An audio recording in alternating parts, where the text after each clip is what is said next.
¿Cuáles son las perspectivas económicas al inicio del año de los ejecutivos de finanzas del país? Es el tema que vamos a analizar aquí con Fernando López Macari, presidente nacional del Instituto Mexicano de Ejecutivos de Finanzas, el IMEF. Fernando, bienvenido, un gusto tenerte por aquí. Te iba a decir, ¿cómo inicia el año como pregunta, pero más bien, qué inicio de año tuvimos, eh?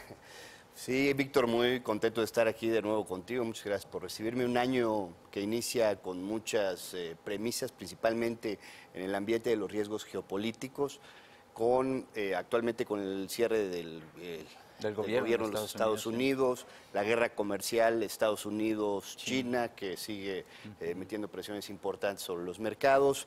El Brexit, que tiene su fecha de conclusión el 29 de marzo para su fecha definitoria, y también la resolución sobre las acusaciones del involucramiento del presidente Trump en la campaña con el gobierno ruso. Entonces, estos temas son factores que están en el ambiente al arranque del año y que sin duda vienen a comprometer un poco el análisis de los mercados, principalmente en cuanto a las perspectivas sobre lo que pudiera enfrentar el mercado de los países. Y en México iniciamos con una estrategia del nuevo gobierno, una estrategia de combate al robo de combustible, una acción que ha sido respaldada por todos. Sí, yo creo que no se puede criticar el fondo de la estrategia de querer perseguir el crimen, de querer perseguir la corrupción y querer perseguir el robo de combustibles.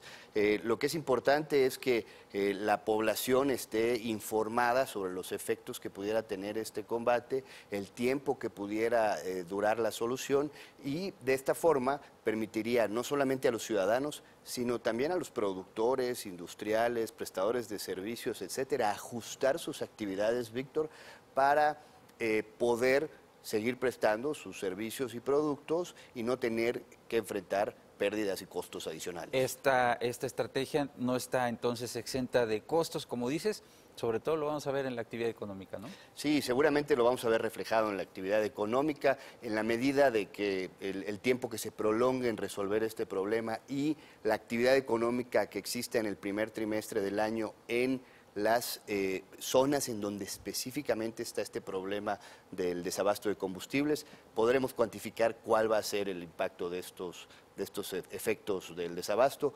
Mientras tanto, esperamos que sí existan, desde luego, pero que no sean materiales en el crecimiento económico del país. Creo un tema que está ubicándose en esta ecuación es el tema Pemex, digo, más allá de esta guerra contra el huachicol, del cierre de ductos, del desabasto de gasolina, pues creo que empieza nuevamente, como fue hace algunos años, a preocupar Pemex por su modelo de negocio, por su situación financiera. Creo que empieza a ser relevante lo que pase con Pemex. Sí, sin duda, Pemex es la principal empresa de México y sin duda tiene el impacto su economía tiene un impacto importante en la economía de nuestro país, y es interesante ver cómo se van a ir reajustando los mandos en Pemex y cómo se va a ir reconfigurando también la expectativa que tienen los mercados en relación a la producción petrolera de México y a la capacidad que tiene México para satisfacer su demanda interna, pero también la demanda externa. Claro que eso es importante. Y después de esto que estamos comentando, ¿cómo viene la perspectiva económica del IMEF al inicio del año? ¿Cómo están viendo el crecimiento, la inflación, el tipo de cambio? ¿Cómo estás viendo las variables fundamentales de la economía? Bueno, como tú bien sabes, la parte más difícil de pronosticar las variables del año siempre es en enero, porque es cuando más probabilidades tenemos de no acercarnos al objetivo. Sin duda, el año 2018 lo cerramos con un crecimiento, no tenemos las cifras oficiales todavía, pero esperemos será alrededor del 2.10% aproximadamente. Nosotros, a través de la encuesta de estudios económicos, revisamos nuestra expectativa de crecimiento para el año 2019, lo traíamos en 1.8 y la bajamos a 1.7% del Producto Interno Bruto. Siempre motivado porque el primer año de gobierno típicamente es un año de una baja actividad económica, de una desaceleración económica, pero también, hay que decirlo, motivado por los riesgos geopolíticos que estamos viendo alrededor y una desaceleración en general en la economía mundial. Claro, claro. La inflación se ve un poco más estable, ¿no? El año 2018, pues tuvimos picos, ¿no? Y eso llevó al Banco de México a estar ahora sí que soltando raquetazos de tasas de interés, pero se ve un poco más estable. Sí, se ve mucho más estable de lo que se veía en el 2018. Recordemos que en diciembre de 2017 vino el gasolinazo de la liberación de los precios de los combustibles. Todo el 2018 tuvimos una fuerte presión inflacionaria, principalmente en la inflación no subyacente, que es la que compone, su principal componente es el precio de los combustibles. Y le hemos visto que va convergiendo hacia el objetivo del Banco Central, que es 3%, un punto arriba, un punto abajo, lentamente. El propio Banco de México ha dicho que en el 2019 es difícil que pudiéramos llegar a niveles del 3%, pero que probablemente a inicios de 2020 ya se pudiera estar viendo esta convergencia contra el objetivo del Banco Central. En el caso del tipo de cambio, en buena medida va a depender de todos estos elementos que ya comentaste, ¿no? Lo que esté pasando fuera, digo, sí internamente, pero más yo creo los temas de Estados Unidos, lo que decías, el cierre de gobierno, que tanto se pueda prolongar, qué va a pasar en el Brexit, en fin, hay una serie de variables que pues siempre representan un elemento que puede incidir en el comportamiento del peso. Sin duda, a los tipos a la paridad del tipo de cambio que tenemos al día de hoy se antoja comprar dólares y porque la expectativa inclusive es por arriba de los 20 pesos por dólar. Sin embargo, hay que entender que obedece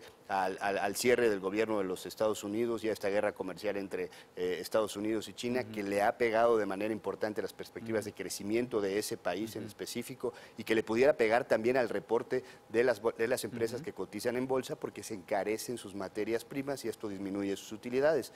Ante esta perspectiva, los mercados están descontando esa variable y tenemos los niveles de tipo de cambio de 19 que estamos viendo actualmente. Para concluir, Fernando, hay que entender que en México estamos en un nuevo paradigma, perdóname. ¿Por qué? Porque estamos con un nuevo gobierno, está poniendo en práctica sus planes, proyectos, y eso cambia las cosas, ¿no? Sí, hay que entender y hay que ajustarnos como ciudadanos, como hombres y personas, mujeres de negocios, financieros, economistas. Necesitamos entender que el paradigma ha cambiado y que sin duda vamos a estar viendo no solamente el combate al huachicol, sino vamos a estar viendo estrategias que le van a ir acompañando en materia fiscal, en materia política, en materia legal. Vienen muchos cambios en materia legislativa y hay que estar atentos a estos cambios para poder irnos ajustando de manera positiva. Esperemos que sea todo para bien. Fernando López Macari, gracias, bienvenido, nos vemos pronto.